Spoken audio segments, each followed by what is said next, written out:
السلام علیکم، میں ہوں نعمان خان۔ ناظرین کرام، وہی ہوا جس کا ڈر تھا۔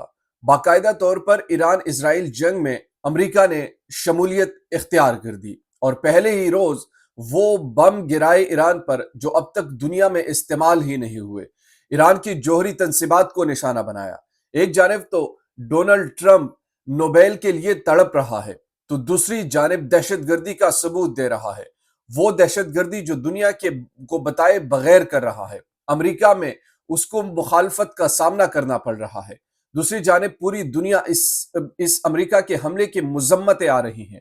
امریکہ نے یہ حملہ کیوں، کیسے اور کس کے کہنے پر کیا، اور اس کے ساتھ ساتھ کیا اب دنیا باقاعدہ طور پر ورلڈ وار کی طرف جا رہی ہے؟ کیا یہ ایک عظیم جنگ ہونے والی ہے؟ اس پر بھی بات کریں گے۔ اس کے ساتھ ساتھ B-2 بم کیا ہے جو امریکہ نے ایران پر گرا۔ یہ بم کہا جاتا ہے کہ یہ ایٹم بم کے بعد سب سے خطرناک بم ہے۔ اس بم میں کون سی ایسی چیزیں ہیں اور اس نے کتنے نقصان کیے ایران کے، اور اب ایران کا جوابی کارروائی کیا ہوگا؟ ایران نے بھی اعلان کیا ہے۔ ایران کی آرمی چیف نے باقاعدہ طور پر ایک ویڈیو پیغام جاری کیا۔ اس ویڈیو پیغام میں انہوں نے دنیا کو خبردار کیا ہے اور کہا ہے کہ اب ہمارے پاس کوئی راستہ نہیں ہے، وہ اب امریکہ پر بھی حملے کرنے کا پلان بنا رہے ہیں۔ اگر ایسا ہوتا ہے تو رشیا اور چائنا کہاں پر کھڑے ہیں، اس پر بھی بات کریں گے۔ لیکن سب سے پہلے میں آپ کے سامنے تفصیلات رکھوں گا جو کل ڈونلڈ ٹرمپ نے ایک غیر جمہوری فیصلہ کرتے ہوئے ایک دہشت گردوں کی طرح ایران پر حملہ کیا ہے۔ اس پر کچھ تفصیلات ہمارے سامنے ہیں جو ہم آپ کے سامنے رکھنا چاہتے ہیں۔ اگرچہ ڈونلڈ ٹرمپ نے جنوری میں خود کو امن قائم کرنے والا کہتے ہوئے وائٹ ہاؤس میں دوبارہ قدم رکھا تھا، لیکن ایران اور اسرائیل کے درمیان جاری تنازع میں امریکہ کو شامل کر کے انہوں نے انتہائی ڈرامائی قدم اٹھایا ہے۔ عہدہ سنبھالنے کے بعد مشرق وسطیٰ میں امن لانے کے بجائے ٹرمپ اب ایک ایسے خطرے کی قیادت کر رہے ہیں جو بڑے پیمانے پر جنگ کے دہانے پر ہے، ایک ایسی جنگ کے دہانے پر جس میں امریکہ ایک فعال فریق بن چکا ہے۔ سوشل میڈیا پر امریکی افواج کی جانب سے ایران کے 3 جوہری مقامات کو نشانہ بنانے کا اعلان کے صرف 2 گھنٹے بعد ٹرمپ نے وائٹ ہاؤس میں قوم سے خطاب کیا اور اس کارروائی کو شاندار کامیابی قرار دیا۔ انہوں نے امید ظاہر کی کہ ان کے یہ قدم دیرپا امن کی راہ میں ہموار کریں گے۔ یہ کیسا امن ہے کہ آپ کسی بھی ملک میں قانون کی خلاف ورزی کر کے ان پر حملہ کر دیں؟ طاقت آپ کے پاس ہے تو اس کا مطلب یہ ہے کہ آپ دنیا پر دہشت گردی کریں۔ طاقت آپ کے پاس ہے تو اس کا یہ مطلب ہے کہ آپ کسی بھی ملک پر جا کر آپ کارروائی کر سکتے ہیں۔ طاقت آپ کو یہ اجازت توڑی دیتا۔ تو ایران کے پاس جوہری طاقت بننے کی صلاحیت باقی نہ رہے گی۔ ایران کا کہنا ہے کہ اس کے انتہائی محفوظ فردو جوہری تنصیب کو معمولی نقصان پہنچا ہے۔ کون درست ہے اس کا فیصلہ وقت ہی کرے گا۔ نائب صدر، وزیر خارجہ اور وزیر دفاع کے ساتھ کھڑے ہو کر ٹرمپ نے ایران کو خبردار کیا کہ اگر اس نے اپنا جوہری پروگرام ترک نہ کیا تو آئندہ حملے زیادہ تباہ کن اور کہیں زیادہ آسان ہوں گے۔ صدر ٹرمپ نے کہا کہ ابھی بہت سے اہداف باقی اور امریکہ ان پر تیزی، درستگی اور مہارت کے ساتھ حملہ کرے گی۔ یعنی یہ جنگ تو اب شروع ہو چکا ہے۔ اب دنیا دیکھ رہی ہے دوسرے ممالک کو کہ وہ کس طرف جا کر کھڑے ہیں اور کیا وہ کرنے جا رہے ہیں۔ صدر کے اعتماد برے بیانات کے باوجود ایران میں امریکی فوجی مداخلت اور اس کی ممکنہ تسلسل امریکہ، خطے اور دنیا کے لیے بدترین منظرنامے میں تبدیل ہو سکتا ہے۔ اقوام متحدہ کے سیکرٹری نے خبردار کیا کہ امریکی اقدام کے نتیجے میں افراتفری کا سلسلہ شروع ہو سکتا ہے، اور یہ کہ مشرق وسطیٰ پہلے ہی کشیدگی کے حالات میں ہے۔ آیت اللہ خامنئی حملے کی صورت میں خبردار کر چکے کہ ایران خطے میں امریکی اہداف کو نشانہ بنائے گا، ایسے میں امریکہ بھی جواب دینے پر مجبور ہو سکتا ہے۔ 2 ہفتے 2 دن میں بدل گئے۔ پہلے ڈونلڈ ٹرمپ نے اعلان کیا کہ ہم 2 ہفتے بعد یہ فیصلہ کریں گے کہ ہم نے اس جنگ میں شامل ہونا ہے یا نہیں۔ اب 2 دن ہو چکے ہیں اس بیان کو ڈونلڈ ٹرمپ جو گرگٹ کی طرح انہیں بدل دیا، اور وہ بغیر بتائے، یعنی ایک چوہے بلی کی طرح ان نے چھپ چھپا کر ایک حملہ کیا۔ ٹرمپ نے رواں ہفتے کے شروع میں یہ بیان دیا تھا کہ ایران کو غیر مشروط طور پر ہتھیار ڈالنے ہوں گے۔ ان کے اس بیان نے صدر کو ایک ایسے مقام پر لا کھڑا کیا جہاں سے ان کی واپسی مشکل ہو گئی۔ ایران نے بھی جوابی دھمکیوں کے ذریعے خود کو ایسی ہی پوزیشن میں ڈال دیا۔ اس طرح جنگیں شروع ہوتی ہیں اور پھر یہ ان شامل کے اختیار اور تصویر سے باہر پھیلتی چلی جاتی ہے۔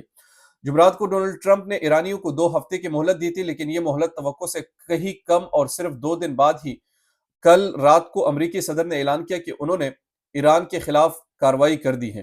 کیا یہ 2 ہفتے کا اعلان مذاکرات کو چانس دینے کی کوشش تھی کیا یہ ایرانیوں کو ایک جھوٹے اطمینان اور مبتلا کرنے کی چال تھی، یا پھر صدر کی نامزد کردہ سالس سٹیو وٹکوف کی قیادت میں پس پردہ مذاکرات ناکام ہو گئے؟ حملوں کے فوری بعد کے حالات متعلق زیادہ معلومات دستیاب نہیں ہے، لیکن سوشل میڈیا پوسٹ اور اپنے خطاب میں ڈونلڈ ٹرمپ نے اپنے امن کی گنجائش پیدا کرنے کی کوشش کی۔ اب ایک طرف تو یہ شخص انتہائی عجیب قسم کا ہے، ایک طرف تو نوبیل انعام کے لیے تڑپ رہا ہے، دوسری جانب وہ ایسے حملے کر رہے ہیں، اور وہ حملے یقیناً کہ جو اب تک کوئی ملک یا کوئی اگر دوسرا ملک کرتا تو امریکہ کی نظر میں وہ دہشت گرد ہوتا۔ اب سب سے بڑی بات کہ جو امریکہ نے حملہ کیا وہ کن بموں سے کیا، اس کی تفصیلات ہم آپ سے شیئر کرنے جا رہے ہیں۔ امریکی صدر ڈونلڈ ٹرمپ نے تصدیق کی کہ امریکہ نے ایران کی 3 شہروں پر جوہری تنصیبات پر حملے کیے، جس میں ان کے مطابق انہیں بہترین کامیابی ملے اور انہیں تنصیبات کو مکمل طور پر تباہ کر دیا۔ امریکہ کے سابق سیکرٹری ڈیفنس برائے مشرق وسطیٰ مارک کمنٹ نے بی بی سی سے بات کرتے ہوئے کہا کہ یہ واضح ہے کہ امریکہ نے ایران کی جوہری تنصیبات پر بڑے پیمانے پر حملہ کیا، لیکن کیا یہ باضابطہ جائزے کے بعد ہی تصدیق ہو سکے گی کہ اس سے کتنا نقصان ہوا اور کتنا نہیں؟ ان کا کہنا تھا کہ اگر امریکہ کی جانب سے متعدد بنکر بسٹر بم فردوں کی جوہری تنصیب پر گرائے گئے ہیں تو اس بات کا زیادہ امکان ہے کہ یہ تنصیب اب ناکارہ ہو چکی ہوگی۔ امریکی عہدیداروں نے امریکی ایک نیوز ایجنسی سے بات کرتے ہوئے تصدیق کی کہ اس حملے میں MOP بموں کا استعمال کیا گیا اور ہر ہدف پر 2 ایسے بم گرائے گئے ہیں۔ تو یہ جو بم انہوں نے گرائے ہیں خاص طور پر دنیا کے سب سے طاقتور غیر جوہری بینکر شکم بم، ایران کے زیر زمین ایٹمی پلانٹس کو نشانہ بنانے کی صلاحیت رکھنے والا یہ ہتھیار اس سے قبل استعمال نہیں کیا گیا دنیا میں۔ یہ GBU-57AB میسیو آرڈیننس پینیٹریٹر MOP بم کے نام سے جانا جاتا ہے۔ دنیا کا سب سے طاقتور غیر جوہری بنکر شکن بم صرف امریکہ کے ملکیت ہے اور اسرائیل اسے حاصل نہیں کر سکتا۔ ماہرین کا خیال ہے کہ 30,000 پاؤنڈ یا 13,600 کلوگرام وزنی یہ بم شاید پہاڑ کے نیچے بنے ایران کے فردو ایٹمی پلانٹ کے مرکز کو پہنچنے کی صلاحیت رکھتا ہے۔ امریکی حکومت کے مطابق MPO ایک ایسا ہتھیار ہے جو زیر زمین گہرائی میں بنے مضبوط بنکر اور سرنگوں کو تباہ کرنے کی صلاحیت رکھتا ہے۔ خیال کیا جاتا ہے کہ 6 میٹر لمبا یہ ہتھیار زمین میں 200 فٹ کی گہرائی تک مار کر سکتا ہے۔ اس سے زیادہ گہرائی تک نقصان پہنچنے کے لیے ان بموں کے یکے بعد دیگرے پھینکے جانا ضروری ہے۔ یہ بم بوئنگ کمپنی نے تیار کی ہیں، لیکن اس بم کو کبھی میدان جنگ میں استعمال نہیں کیا گیا۔ تاہم امریکی ریاست نیو میکسیکو میں واقع white house sends missile range میں اس کا تجزیہ کیا جا چکا ہے۔ یہ 2017 میں افغانستان میں استعمال کیے گئے 9,800 کلوگرام وزنی mother of all bomb MOPAB سے بھی طاقتور ہے۔ تو یہ B2 بم ہے، اور B2 بم کچھ اس کے لیے خاص طیارے بھی ہیں، اور وہی طیارے اس کو لے جانے کی صلاحیت رکھتا ہے۔ تو یہ تو تفصیلات تھی۔ اب نیکسٹ ویڈیو میں ہم آپ سے مزید جو دوسرے ممالک ہیں ان کا کیا رد عمل ہوگا اس پر بات کریں گے۔ دیجیے نعمان خان کو اجازت، اللہ نے کے بعد۔